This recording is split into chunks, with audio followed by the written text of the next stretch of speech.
Itong Tarragon ay isa sa napakagandang herb na dapat ay lahat ng bahay ay mayroon nito, sapagkat ito ay yung bagang dagdagdag ng itong flavor.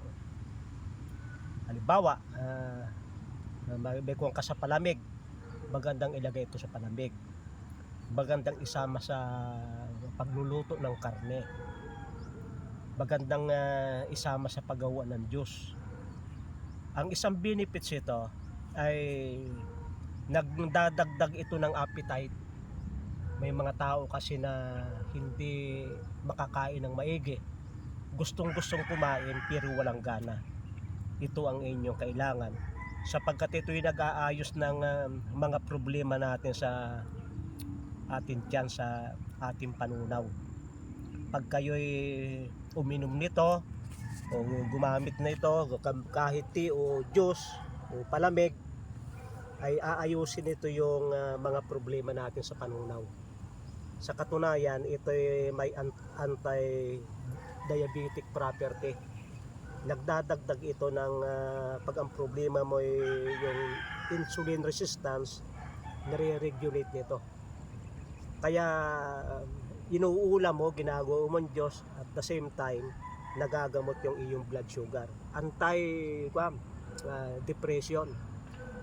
Lahat ng mababango ay anti-depression yan, at ito'y napakabango, kaya ito'y popular. Ito'y bangong-bango. Pag iyong kines yung dahon, amoy na amoy coke. Hindi naman ganong amoy coke, pero merong kahawig. Kaya't ito'y ginagawang sauce. Yung iba ay ang problema ay edema. Ang problema ay itong sa atay, nakakatulong ito ay ginagawang sauce. At itong mga bulaklak ito ay talagang siya ay mayroong napakagandang bulaklak. 2 months pagkatanim mo ay mayroon ng bulaklak na maganda yan. Yan ay pwedeng isama sa salad, gawing dressing.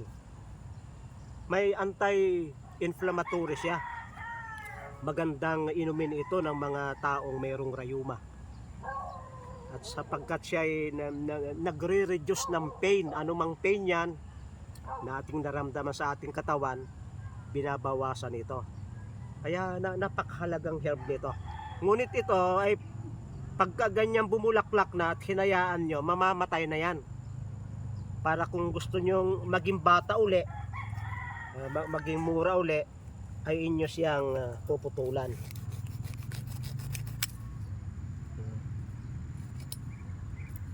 Dahil pag hindi nyo papapakinabangan ng matagal. Okay, kung ang target ninyo bulaklak ay okay lang. At huwag kayong manghinayang, yan ay parang kamote na habang ating tinatalbosan ay dumadami. Ang ganda.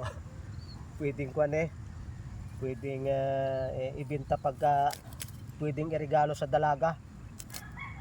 Yan. Yung mga naiwan na yan, balak na rin bumulaklak. Kaya pag pinutulan, kahit maliit pa, titinan mo, baka may kuwanan ng bulaklak, kukuhain mo yan. Yan ay lilitaw yung maraming sanga doon sa may puno. Alam nyo yung mga bata ay ayaw nang kumain ng luto ni nanay, dahil dadaan na lang sa Jollibee, sapagkat na masasarap ang templada doon. Magtataka yung mga bata kung bakit yung luto ni nanay ay mas masarap ngayon, mas mabango. Itong scent nitong Tarragon ay parang bagay sa lahat ng amoy.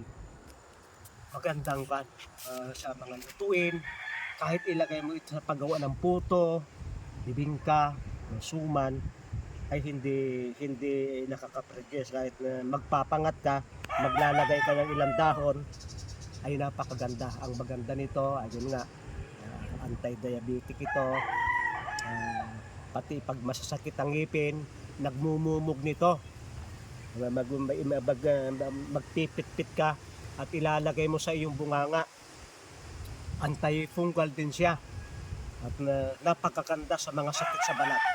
Iinom at magkukuskus. Kaya tanim Tarragon, ito hindi pa kami makakabinta nito at kakaunti pa. Ay ngayon ay madaling paramihin ito.